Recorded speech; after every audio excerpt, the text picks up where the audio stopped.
never slow up, no I don't take shit. I got no love for the fakeness. If you wanna play tough and wanna hate this, I'll always show up. I don't ever slow up, no I don't take shit. I got no love for the fakeness. If you wanna play tough and wanna hate this, I'll always show up and make a statement. I don't ever slow up, no I don't take shit. I got no love for the fakeness. If you wanna play tough and wanna hate this, I'll always show up and make a statement. Everything. Marc Marquez mendapatkan gaji dari Ducati dengan jumlah fantastis di MotoGP 2025. Dilaporkan MM93 menerima bayaran lebih tinggi dari teamatenya musim depan, Francesco Pecco Bagnaia. Kepindahan Marc Marquez ke Ducati Lenovo Team menjadi bahasan paling panas di bursa transfer pembalap MotoGP 2025. Namun yang menjadi teka-teki, berapa uang yang dirogoh pabrikan Ducati untuk menggaji juara dunia MotoGP 6 kali itu? Mengingat MM93 pernah menyandang status pembalap dengan gaji termahal. Saat masih terikat kontrak di pabrikan berlogo sayap tunggal mengepak, Marc Marquez mendapatkan gaji 12 juta euro per musim atau 211 miliar rupiah, per kurs hari ini, Senin, 17 Juni 2024. Nominal tersebut sempat menempatkan The Baby Alien sebagai pembalap dengan gaji tertinggi. Akan tetapi setelah memutuskan hijrah dari Honda yang diperkuat sejak 2013 ke Gresini, bayaran kakak Alex Marquez ini masih mengundang teka-teki. Kabarnya, The Baby Alien memperoleh bayaran yang nominalnya jauh di bawah saat dirinya masih menjadi rider Repsol Honda. Bahkan ada yang menyebut Gresini tak membayar sepeser pun gaji Marquez, karena pendapatan sang pembalap dari sponsor pribadinya sudah sangat fantastis. Dalam laporan terbaru Tutto Motori Web, Marc Marquez bakal menerima gaji yang nominalnya di atas Francesco Pecco Bagnaia. Pembalap berusia 31 tahun ini menerima upah dengan nominal yang sama seperti yang dia terima saat masih menjadi pembalap Honda. Akan tetapi Ducati juga membuka opsi untuk memberikan gaji yang lebih fantastis kepada Marquez, dengan catatan konflik sponsor pribadi dengan tim pabrikan bisa teratasi. Pabrikan Borgo Panigale itu bisa memberikan kenaikan gaji di angka 14 juta euro per musim, 246 miliar rupiah. Gaji Marquez disebut jauh lebih tinggi, bahkan 2 kali lipat dari Bagnaia yang mendapat bayaran 7 juta euro per musim. Kalau benar Marquez bisa dapat 14 juta euro per musim, maka akan mengalahkan gaji pebalap tim pabrikan Yamaha Fabio Quartararo yaitu sebesar 12 juta euro. Sejauh ini Marc Marquez terikat dengan beberapa brand besar. Sementara itu, Pete Beirer mengatakan dia mengharapkan Jack Miller meningkatkan permainannya.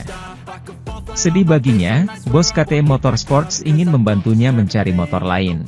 KTM telah berhasil mendapatkan layanan dari 2 pebalap paling menonjol di grid, Maverick Vinales dan Enea Bastianini, 2 lainnya harus mengemasi tas mereka. Mereka adalah Augusto Fernandez, yang melakukan debut di MotoGP setelah meraih gelar Moto2 musim lalu, dan Jack Miller, yang juga berkompetisi di musim keduanya dengan RC16. Tak satu pun dari mereka yang benar-benar yakin dengan motor Austria itu, meski tampil luar biasa tahun lalu. Namun, pembalap Australia itu sudah 10 musim di MotoGP, dengan 4 kemenangan atas namanya. Sering dipaksa balapan di bawah tekanan, ia berhasil mendapatkan kontrak berdurasi 2 tahun untuk pertama kalinya, namun belum ia manfaatkan karena kurangnya sensasi dengan KTM. Meski sangat senang dengan kedatangan 2 pebalap masa depannya, Pete Beirer, pimpinan KTM Motorsports, menekankan betapa ia menyesali kepergian tersebut, dampak sampingnya. Artinya berpisah dengan 2 pembalap yang bersama kami saat ini, yang sudah kami upayakan dan terus kami upayakan agar kembali bugar, ke tempat yang mereka inginkan. Dan ke tempat yang kami inginkan, jelasnya dalam pertemuan dengan pers setelah Lineup diumumkan. Karena itu, sedih karena harus meninggalkan pembalap Spanyol dan Australia itu. Namun pembalap Jerman itu berkomentar bahwa dia telah menunggu reaksi dari Miller hingga Grand Prix Italia. Setelah itu situasi di pasar pembalap di kategori ratu meningkat. Menyerahnya Jack dan Augusto sangat menyedihkan. Saya berharap, bahkan di Mugello, Jack akan menunjukkan kepada kami bahwa kami telah mengembalikannya ke tempat yang seharusnya. Dibela Marc Marquez untuk MotoGP 2025 mendatang, Ducati Corse langsung teringat dosa lama ke Valentino Rossi. Itu karena Ducati sama-sama merekrut sosok mega bintang MotoGP, predikat yang melekat baik ke Valentino Rossi maupun Marc Marquez. Ducati yakin nasib Marc Marquez akan sangat berbeda, dengan saat mereka merekrut Valentino Rossi lebih dari sedekade silam. Manajer tim Ducati, Davide Tardozzi, menilai kondisi Ducati saat merekrut dua mega bintang tersebut sangatlah berbeda. Dengan Marquez, kondisi Ducati sudah sangat siap dan motor Desmosedici GP pun juga dijamin kompetitif. Sedangkan dengan Rossi, dulu Ducati terlalu gegabah dan mengakui bahwa merekrut Rossi adalah sebuah kesalahan besar dengan kondisi saat itu. Itu benar-benar komitmen berbeda dikarenakan persiapan yang kami miliki hari ini sebagai sebuah rumah, sebuah motor dan sebagai manajemen serta dari segi teknis, kata Tardozzi.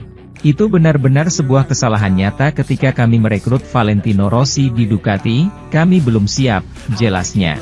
Merekrut sosok seperti Rossi ternyata malah jadi bumerang, lantaran kedua pihak sama-sama menghadapi masalah besar baik dari segi performa maupun dari segi marketing. Bukannya meningkatkan pamor, Ducati sama-sama hancur bersama Tedakter pada periode tersebut. Ducati tidak siap mengatur Valentino Rossi, sedangkan hari ini kami sangat siap. Juga ingat bahwa kami sudah punya juara dunia 2 kali saat ini. Saat ini ketika kau memiliki Pecco Bagnaia, aku tak melihat jika kau tak bisa mengatur Marc Marquez, kata Tardozzi melanjutkan. Bukannya Pecco inferior. Ia adalah pembalap yang menunjukkan bahwa dirinya ingin menang, dan ia melakukannya dalam kondisi apapun. Aku membicarakan apa yang terjadi di luar trek, jelasnya. Di sisi lain, legenda MotoGP, Max Biaggi, menantikan perselisihan internal di Ducati setelah mendatangkan Marc Marquez dan melepaskan Jorge Martin. Huru-hara bursa transfer MotoGP setelah Ducati Lenovo lebih memilih Marc Marquez daripada Martin terus bak menjadi bola salju. Kali ini, pandangan datang dari Max Biaggi, sosok mantan pembalap MotoGP. Sementara itu, Aleix Espargaro percaya bahwa tingkat downforce yang dicapai di MotoGP terlalu berat bagi tubuh manusia setelah GP Italia yang sulit. Pembalap Aprilia itu finish di posisi ke-11 jauh pada balapan panjang GP Italia terakhir, awal Juni, dalam balapan yang sulit secara umum bagi para pebalap RSGP, dengan Maverick Vinales sebagai yang terbaik di antara mereka. Di posisi ke-8. Meskipun Aleix Espargaro saat itu menyadari bahwa setup sepeda motornya bukan yang terbaik, ia yakin bahwa dampak aerodinamis di MotoGP saat ini sudah melampaui batas yang dapat diterima oleh tubuh manusia. Bencana, kata pria asal Granollers itu saat ditanya kondisi fisiknya usai ajang Mugello.